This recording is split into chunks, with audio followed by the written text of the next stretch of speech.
Hello, my friends and family. Okay, here we go. A little reveal. And as you can see, I'm trying to be dramatic and covering it with a, what do you call it? A beach towel first. I'm covering it with a beach towel. And I chose blue for a reason, all right, guys? And I wonder, is there some sort of moniker right here? I don't know. We might be covering it up. So, man, yesterday was really cool. I got the great experience of going down there and checking out a bunch of kits. And I'll save the thinking process a little bit till I reveal it. So that way we can kind of go through it together and see what the best of all options were and what I came away with and what I traded. As you can see, the rack is gone. The pearl is gone. Love that kit. The new owners love that kit. Cool kit. Just a little bit, not one-dimensional, but has a very certain tone, a very certain sound profile and timbre, which is really cool. Loved it. I mean, great shells. It's just starting to get old. It's an aging kit, and the wood gets bigger, expands, dries out as it goes, unless you oil it or do those kind of things. So anyway, I'll shut up and stop talking because everyone I'm sure is like, "What'd you get, man? What'd you get? Come on, show us already." So, 3, 2, 1. It's a Mapex that you still can't see the color of. Oh, actually, there's the bass drum. Okay. Well, Mapex. We got a Mapex, guys. We got a Mapex Saturn V. So, I turned the bass drum this way so you couldn't see the finish at first, but now you can see the finish on there. So I'll go ahead and turn the bass drum so you can kind of get an idea of what it looks like from the side there. Move the throne out, and as you can see, I tried to make this shot like dramatic or as an unboxing video of sorts, but as you can see, I've already been out here and trying to get everything in the right spots and angled because I'm about to do some recording stuff today in just a little bit. But I wanted to make the video just because I promised everyone I would, in addition to sharing the joy and excitement of kind of drum shopping and going through the journey and figuring all this stuff out. But what I went ahead and did is I got the here's a better close-up shot of it, a little bit in the light. It's got some really cool like teals in it, teals and greens, like hazel, a little brownish in there. Some of the drums have a little bit different finish, but it's a maple burl finish. This is called the deep water finish. Oh, and then the inside of the shells are beautiful too, because it's got that walnut grain. I'm trying to figure out the lighting here too, but oh, there we go. There's kind of a cool shot. So all the shells have this great timbre because of the walnut maple configuration.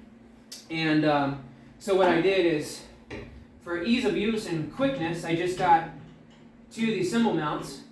So that's all I have to do, deal with are these cymbal mounts for now.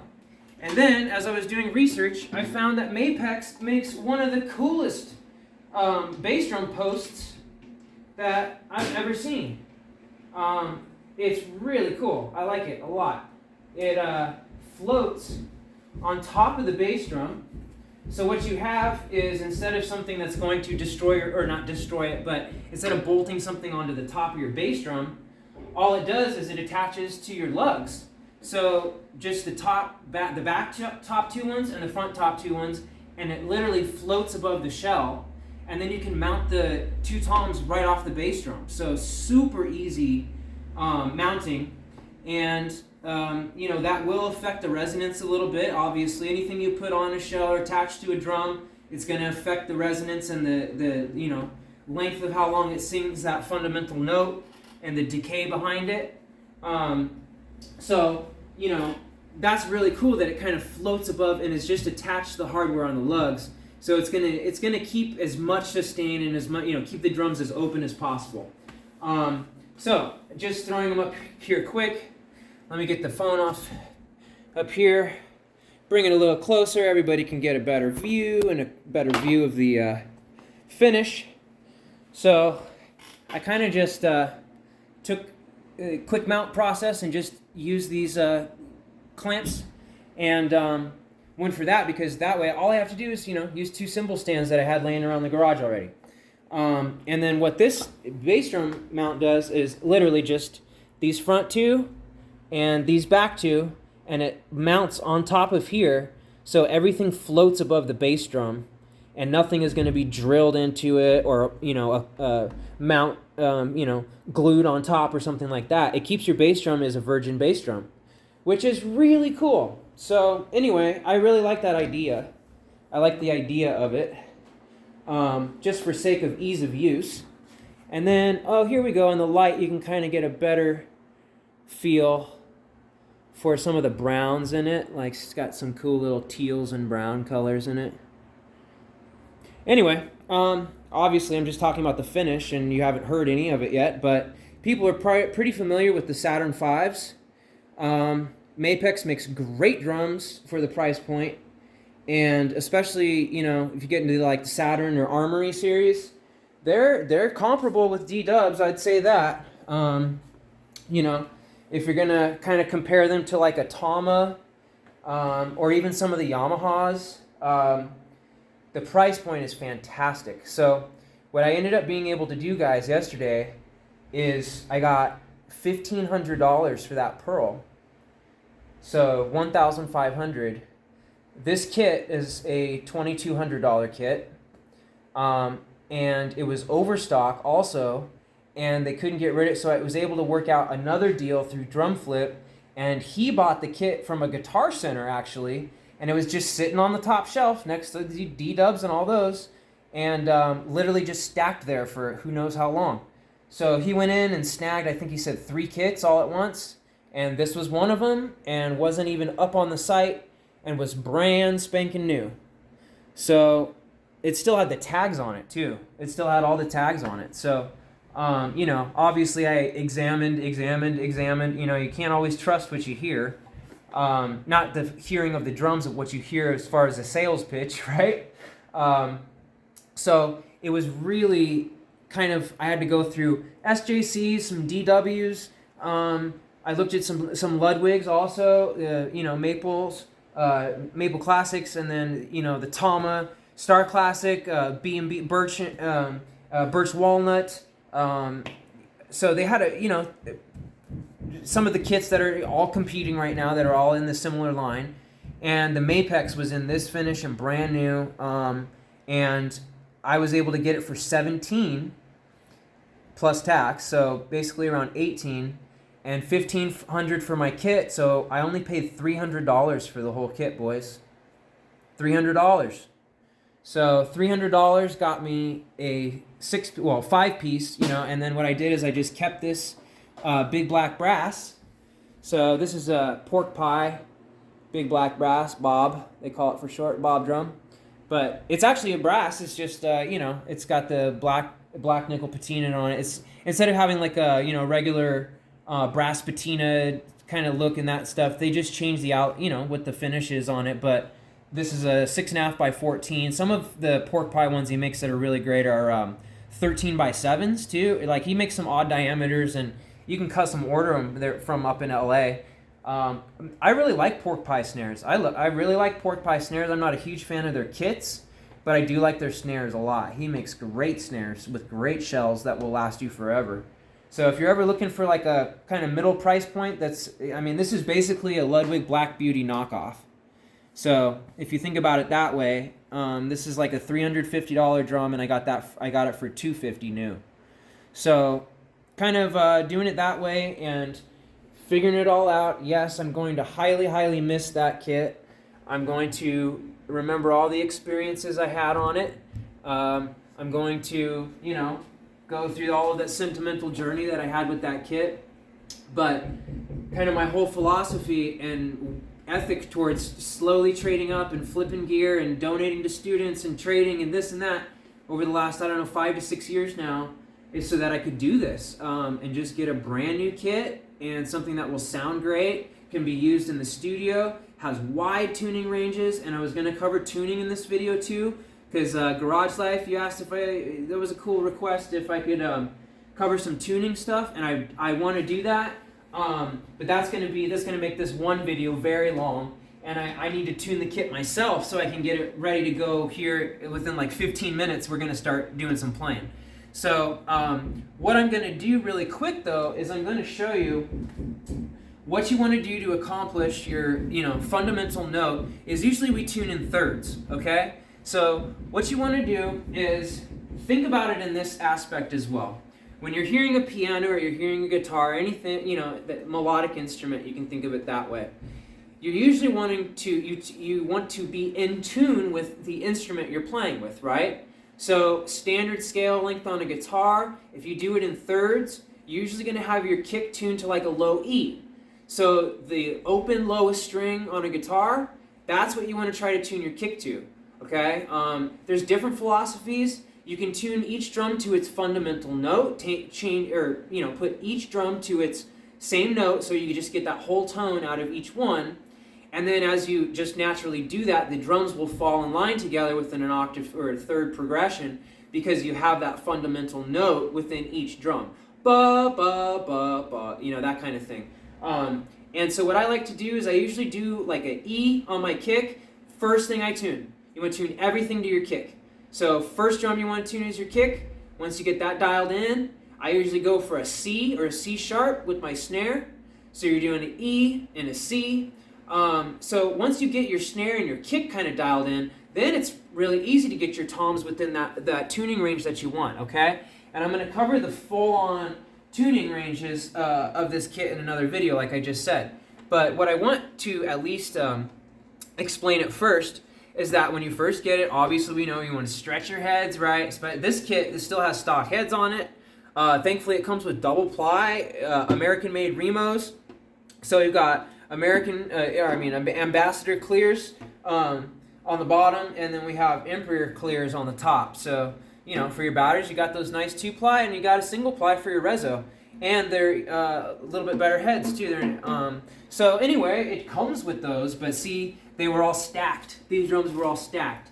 So you always get some warping or shade. That's what the shading on if you can kind of see, like, each drum has, well, this was the top drum, so it's not going to have any. But I can show you with this drum. Each one has a little bit of this, like, shading around the drum head. You can kind of see that in the light. This one's not too bad. But the other ones that were holding more weight, are kind of bad. Not bad. There's no holes or pokes or pitting or anything like that in the head, so that's good. And I went through it all, and I made sure that they all, have really good bearing edges. I already took them apart too quickly. Made sure all the hardware was tight, all that stuff. But you want to tune your bottom head first. That reso head is going to give you your fundamental note. So once you tune your reso, you want to do it really nice and slow, and usually I do it in eighth turns, okay? So like I said, I like my method too when I just have it up here. I usually have my drum pad out here. I'll put the drum on here. It makes it super easy. You can just spin the drum around. I usually work with 2 keys. I usually use a mallet while tuning. I don't know. Oh, it's on the ground. Duh. So I usually just, if you have some type of, because even for hitting the kick without a beater, these work great. So, just be careful if you have like black colored, heads and white paint on the end of something. You don't want to start striking your drums to tune them, and you'll leave white marks or pits all over the place, okay? And yeah, I've had to learn that the hard way, guys, not on this kit, in the past. But, just taking a mallet will really help you getting that. And see, with this, I haven't even tuned it yet, and it's almost there, just by literally finger tightening, everything to finger tighten to even position, okay? Once you start to get that first hint of a note, you want to kind of stop there. You want to figure it out, and you want to say, okay, what am I hearing? What lug do I like the sound of the best? And I usually try to match the rest of the lugs to that sound, okay? And I'm jumping a little bit of a step, but like I said, I don't want to make this video super long, but you're usually going to push in the middle. You're going to look for any lines or wrinkles that are out in the drum. So after you finger tightened everything, after you've gotten it just up high enough to where you're getting a note, and this is cranked up right now, but because like I said, it was sitting. And what they do at the shops too, guys, if you don't know this, is they crank the batters way up so that it has the tension to hold all the weight of the drums while they're stacked.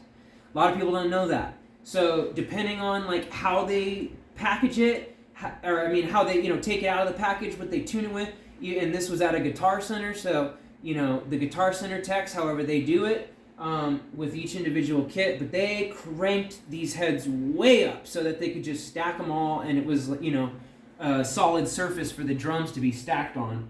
So I had to lower them all back to finger tight, do about an 1/8 inch, kind of get that fundamental note a little bit, get the wrinkles out if there are any. Even your smaller toms, you're usually not going to have that problem, you know, because you can get that tension and tautness almost with just the finger tight.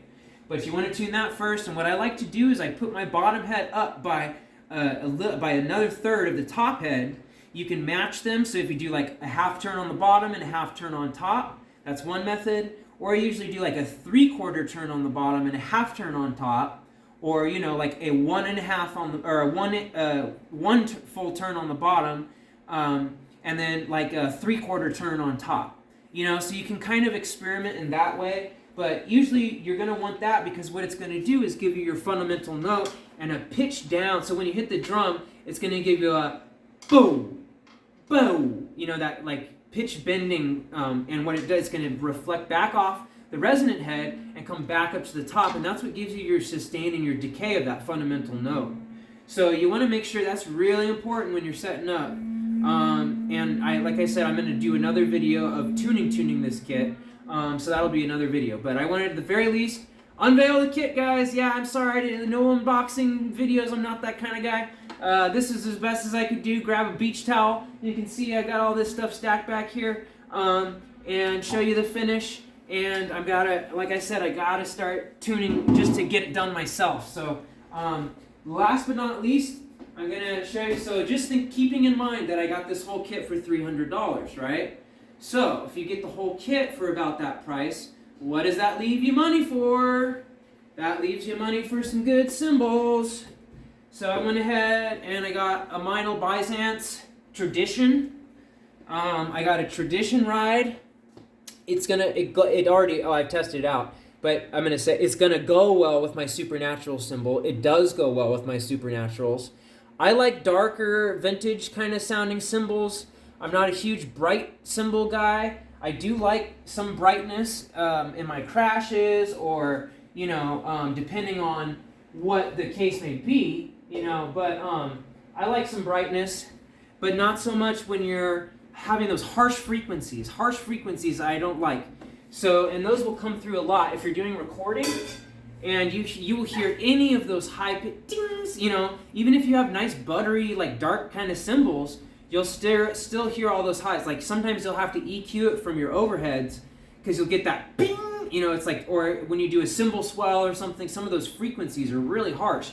So that's why K Custom Darks. Pop.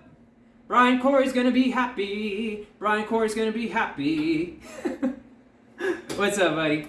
Got a K Custom Darks, 14s, and great hats. So what I did is I went ahead and traded in some of my cymbals too. So I got rid of the A's. I had original A's. So a Ping Ride, A New Beats, medium thin crash, Zildjian medium thin, a splash that I kept because it's one of the nicest and coolest splashes I've ever found. So I went ahead and kept that, and I kept my Supernaturals. Obviously, this cymbal has a lot of sentimental value and history to it.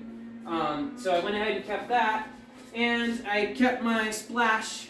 So we've got a cool little setup here, guys. We've got, you know, the 10-inch splash.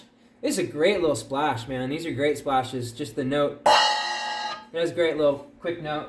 So these with the custom dark hats, with the Meinl Tradition 22, with the Supernaturals 22, with, and yes, I know, it's like, wait, 222s? That sounds a little bit weird, Blake. Yes, it does, unless you already know the sound of your cymbals, and you're very familiar with your cymbals, then you're going to be able to get a better idea of, oh, well, this, even though they're the same diameter, the bow, like the way that the bow and the you know, these are hand lathed, and so are the Supernaturals, hand hammered, hand lathed, and Turkish cymbals. So I like dark Turkish cymbals. So then I went ahead and I got this custom fast crash. So another K, custom fast. Man, this is a great cymbal too. It's great crash. So this took over for my medium thin A that I had. So that's basically the setup, guys.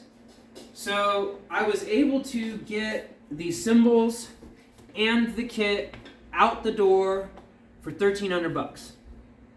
So $1,000 in cymbals and $300 on the kit, and flat and boom. And that's a great thing too about working with people that are great, that love the art, love the field, and constructive, that they're either craftsmen or musicians, or some sort of within the field of why they like working with drums, or how either woodworkers, carpenters, or musicians, like I just said. So this place, you could tell that they just love drums. He had just tons of knowledge.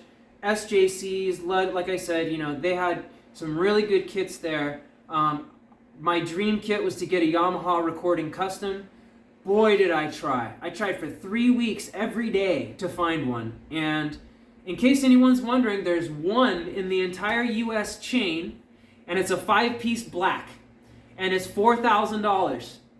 So if you want a 5-piece black Yamaha, that's the only one available for sale right now, unless you go through, the places that only probably have like 5 left now, like Sweetwater. They're all back ordered, and they don't know when they might ship. So you pay $4,000 for a kit, and you could be waiting 2.5 months before it arrives. And which is crazy if it's a production line kit and it's not being made for you, and all of that, to have it just like 3 months to just get to you and ship. That's a long time. So I kind of had to go through this process in my head, right? What's going to give me the best options? This setup is going to be great because I can use it box style. I could just use 2 toms. I can use 2 racks and 2 floors, 1 rack and 1 floor, just the 2 floors, whatever. But it gives you tons of options for the studio, and it gives you tons of options for playing on stage. Hopefully the gigs come back, right? We're all praying for that. So anyway, guys, I'll leave it at that because this is getting really long now. It's like 20-minute long video. So I hope you guys enjoyed, and I will give the sound profiles of everything here in a little bit longer. All right, guys? Love you, and we're doing this, guys. We're doing it. And the ranges are unbelievable.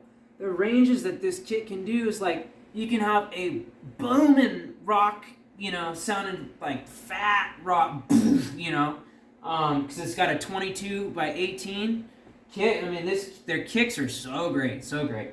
And then you've got all these different tom options, but you can go all the way from these booming rock sounds to singing high jazz, depending on how you want to tune it. And because it's the maple walnut, it has that great timbre and the way it reflects the sound and the decay of the note and the sustain. Because what they've done is they've engineered these mounts to be free, they're like a free-floating shell. So the mounts are able to, when they're sitting there, they even can, pitch up in space. And then the mounts are also made that they have air gaps in them, and so the mounts resonate as well. No, I don't have 2 of the proprietary Mapex Sonic Clear, $50 a mount thing. He didn't have them there at the store. So what I did was I just went with what I already had and what would fit. So I have a Tama fast clamp, a nice Tama fast clamp. And then this one, I think it's either, there's no brand on it. It looks similar to my Gretsch one, but it's not a Gretsch, I know that. And it's just like a generic clamp. So I was able to get those 2 to fit. The resonance is still great. And even if you're, if you're going to be miking them and using them in the studio, the mics are going to capture each, that timbre anyway. You don't want a ton of sustain because then you'll start to create some mud. But these have, if you ask me, some of the perfect amount of sustain and decay. And at the price point that it's at, it was the way to go. It was the way to go. And he just happened to have this finish there. And the finish is cool. I like the finish. I wasn't a huge fan at first, but once I kind of looked at it, I was like, wow, it's really intricate and it's really detailed. They did a great job with it. Really good job. So these mounts are great. Great little mounts. And, a lot of people will be familiar with the Saturns anyway, but just wanted to show you the one that I got and explain the reasons for it. and $300 for this whole kit. $300, and then I got, I don't know, 1, 2, 3, 4, 5 cymbals for $1,000. So I just got I got used hats, so that saved me a bunch. The hats, even though, and they're barely used. There's hardly any stick marks in it. Like, you know, there are some stick marks, but barely any, you know. There's really not many at all. So whoever had this was very kind to it, treated it very well. And these are great for mixing, you know, putting in the mix. A lot of people like a little bit brighter, but I don't like I said, those harsh tones that you can get really high harsh tones off these. So, you know, I'm more of like a dry, you know, dark Turkish cymbal sounding. That way your drums will sing and your cymbals won't be like constantly swelling while you're trying to get your drums to sing. So different philosophies, different genres, different ways about going about it, and you know, I want you to enjoy the way that you like to do it and the way that you like your sounds and all of that. That's the cool part. You know, we all kind of dial in our sounds and we kind of find what we like over the years, and that's why I went with this cymbal set, and we're going to see how it sounds here in just a bit, guys. All right, love you so much. Happy drumming. Thank you again to all of you. Man, Stephen Whelan, Spiro, Brian Corey, Bass